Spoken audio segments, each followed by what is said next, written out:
Support for Radio Friends comes from IT Como, offering computer and IT services for small businesses and residential clients. IT Como can set up remote work-at-home solutions and data security and backup systems and upgrade your company email to more modern platforms. IT Como can also help you get the most from your technology at home. Learn more at itcomo.com.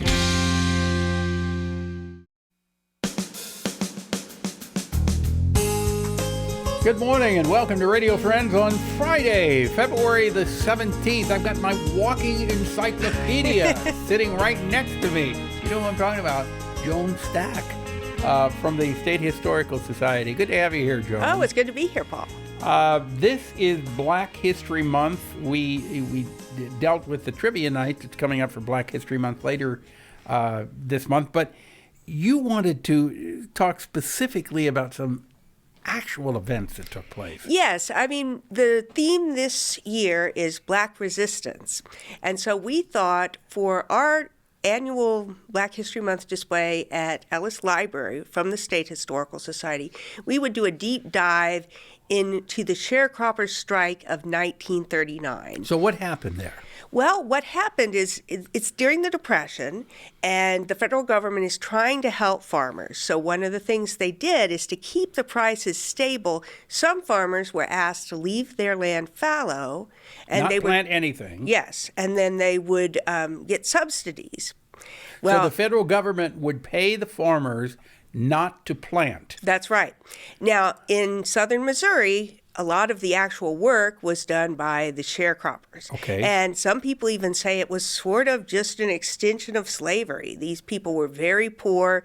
They lived in shacks on the land of the planters.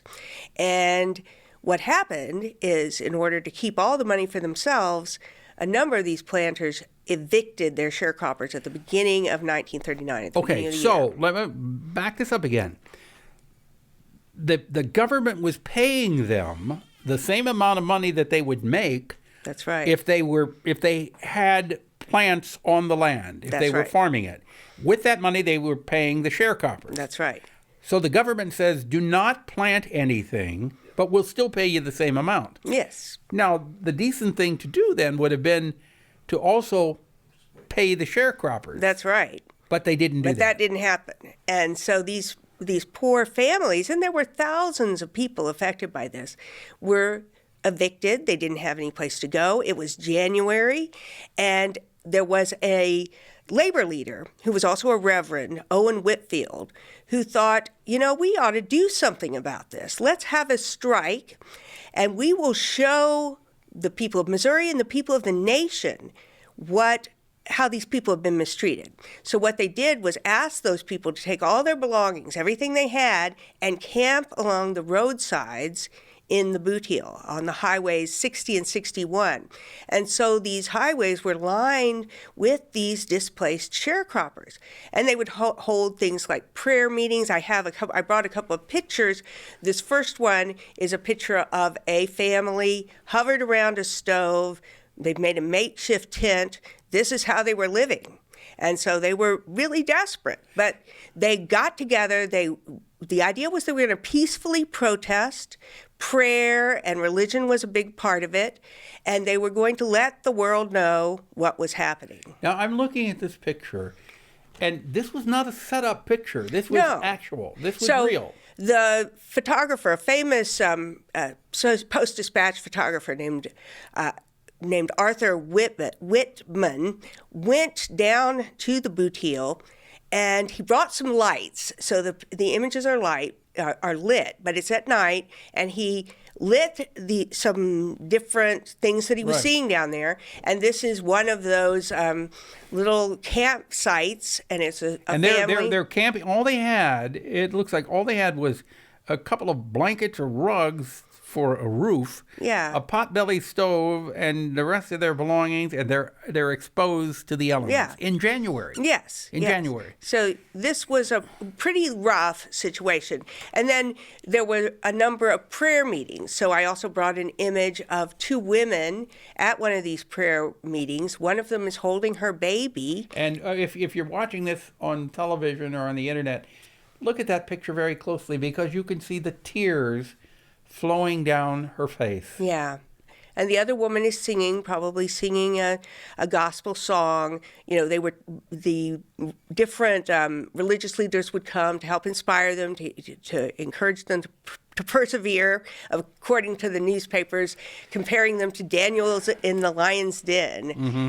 Now, this story has sort of a happy ending. They remain relatively poor, but Owen Whitfield's work leads to a number of different charity groups helping to rehabilitate these sharecroppers, buying them land, giving it to them to own communally. And so they begin to farm their own land and get money back for the community. Mm-hmm. And then you brought a picture, and this is what? This is the bathhouse at Cropperville, which is the place that was set up for these sharecroppers. And this bathhouse that they're building is going to allow them to have fresh water for bathing. Now, of course, they don't have indoor plumbing. This is still pretty primitive living, but it's much better than it was before, and they have autonomy over themselves instead of working for a landowner. So this would be in the 1940s, then? This was 1942, this particular... The Cropperville started in 1939, but by the time they're building the bathhouse, they build a school. It becomes a sort of a famous community in Missouri where the sharecroppers are in control of their own lives. This is a very interesting story. It's a sad story. It's a heart-wrenching story. Yeah. But it's facts. Yeah. They're the facts. And it's also a story of resilience, how Black resistance can lead to change. So some people say this is a role model for some of the civil rights leaders later on, many of them who also used religion as part of what they were doing to institute change, to call attention to their plight. And so Owen Whitfield was really a precursor to people like Martin Luther King. Mm-hmm. These photographs will be on display in Ellis Library throughout the semester.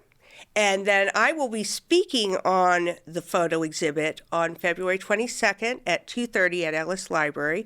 So everybody is welcome to come and hear a little bit more about the history of this important event, and also about how the newspapers were involved in publicizing this and bringing it to national attention. That's fantastic, Joan. Thank you so much.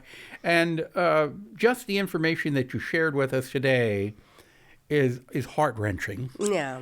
You will be talking about the same topics, but with a lot more time. A lot more. And I'll be able to show more photographs. I'll be able to tell a little bit more about the photographer, Arthur Witman, and also the Reverend Whitfield. And we can see how this story is an inspirational story. It's a sad story, but an inspirational story. Give us the date and time again. It is going to be Wednesday, February 22nd at 2:30 at Ellis Library on MU campus. And it's free of charge. Yes, free of charge. Right. JOAN STACK, thank you so much for coming by. It's always a pleasure to have you. Drop me an email, something you'd like to hear at cpepperp@missouri.edu. Bye-bye.